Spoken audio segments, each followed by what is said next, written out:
ಶುಕ್ಲಾಂಬರಧರಂ ವಿಷ್ಣುಂ ಶಶಿವರ್ಣಂ ಚತುರ್ಭುಜಂ ಪ್ರಸನ್ನವದನಂ ಧ್ಯಾಯೇತ್ ಸರ್ವವಿಘ್ನೋಪಶಾಂತಯೇ. ಶ್ರೀ ಗುರುಭ್ಯೋ ನಮಃ. ಹರಿ ಓಂ. ಮಕರ ರಾಶಿಯ ನನ್ನ ಆತ್ಮೀಯ ಬಂಧುಗಳಿಗೆ ಶ್ರೀ ಗೌರಿ ಗಣೇಶ ಹಬ್ಬದ ಹಾರ್ದಿಕ ಶುಭಾಶಯಗಳು.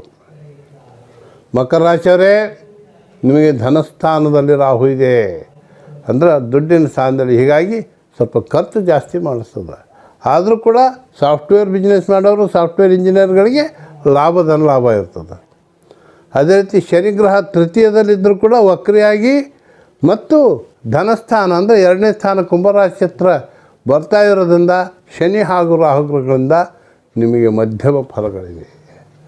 ಇನ್ನು 6ನೇ ಸ್ಥಾನ, 6 ಅಂದರೆ ಯಾವುದು? ಶತ್ರು, ರೋಗ, ಕರ್ಮ ಅಂತಾರೆ. ಕರ್ಮ ಅಂದರೆ ಉದ್ಯೋಗ, ಶತ್ರು ಕಾಟ, ರೋಗಗಳು. ಇಲ್ಲ ಸುಮ್ಮನೆ ಯಾವುದಾದ್ರೂ ಒಂದು ರೋಗಗಳು ಬರ್ತವೆ. ಡಾಕ್ಟ್ರ್ ಹತ್ರ ಹೋಗ್ಬೇಕು, ಏನೋ ಇದು ಮಾಡ್ತಾರೆ, ಮಾತ್ರೆ ತೊಗೋಬೇಕು, ಆರಾಮ ಮಾಡ್ಕೋಬೇಕು. 6ನೇ ಸ್ಥಾನ ಮಿಥುನ ರಾಶಿಯಲ್ಲಿ ಗುರುಗ್ರಹ ಇದೆ.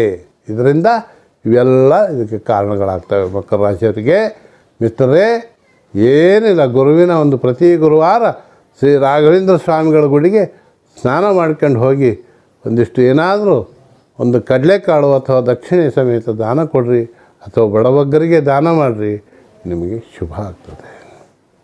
ಇನ್ನು 7ನೇ ಸ್ಥಾನದಲ್ಲಿ ಶುಕ್ರ ಗ್ರಹ ಇದೆ. ಕರ್ಕ ರಾಶಿಯಲ್ಲಿ ಶುಕ್ರನೇ ನಿಮಗೆ ರಾಜಯೋಗಕಾರಕ. ಅಂಥದ್ದು 7ಮ ಸ್ಥಾನದಲ್ಲೇ ಇರುವುದರಿಂದ ನಿಮಗೆ ವಿಶೇಷ ಧನ ಲಾಭಗಳನ್ನು ನೀಡ್ತಾರೆ. ಆದರೆ ದಿನಾಂಕ 14ರಂದು ಅದೇ ಶುಕ್ರ ಗ್ರಹ 8ಮ ಸ್ಥಾನಕ್ಕೆ ಬರ್ತದೆ. ಹೀಗಾಗಿ ಸ್ವಲ್ಪ ಖರ್ಚುಗಳು ವಿಶೇಷವಾಗಿ ಕಾಣ್ತವೆ ಮತ್ತು ಮಿಶ್ರ ಫಲಗಳಿರ್ತವೆ. ದಿನಾಂಕ 15ರಂದು ನಿಮ್ಮ ಒಂದು ಭಾಗ್ಯಸ್ಥಾನಾಧಿಪತಿ ಬುಧಗ್ರಹ ಹಾಗೂ ಒಂದು ರವಿಗ್ರಹ ದಿನಾಂಕ 16ರಂದು ನಿಮ್ಮ ಭಾಗ್ಯಸ್ಥಾನವಾದಂಥ ಕನ್ಯಾ ರಾಶಿಗೆ ಬರ್ತಾರೆ, 9ನೇ ಭಾವ. ಆಗ ನಿಮಗೆ ಎಲ್ಲ ಕಾರ್ಯಗಳು ನೆರವೇರ್ತವೆ. ಸರ್ಕಾರಿ ಉದ್ಯೋಗದಲ್ಲಿರುವವರಿಗೂ ಕೂಡ ಏನಾದರೂ ಬಾಕಿ ಹಣ ಬರ್ತದೆ. ರಾಜಕೀಯದಲ್ಲಿರುವವರಿಗೆ ಪ್ರಮೋಷನ್ಗಳಾಗ್ತವೆ. ಎಲ್ಲ ರೀತಿಯಿಂದ ಒಂದು ತಿಂಗಳಲ್ಲೇ ಈ ಒಂದು ಅಕ್ಟೋಬರ್ 15ರ ತನಕ ಕೂಡ ನಿಮಗೆ ವಿಶೇಷ ಫಲಗಳು ಇರುತ್ತವೆ. ಕಾರಣ ಇನ್ನು ದಿನಾಂಕ 13ರಂದು ಭಾಗ್ಯಸ್ಥಾನದಲ್ಲಿರುವಂಥ ಮಂಗಳ ಗ್ರಹ ಮತ್ತು 10ಮ ಸ್ಥಾನಕ್ಕೆ ಬರ್ತಾರೆ. ಅಂದರೆ ತುಲಾರಾಶಿಗೆ ಬರೋದ್ರಿಂದ ನಿಮಗೆ ಮಧ್ಯಮ ಫಲಗಳು ಇರ್ತವೆ.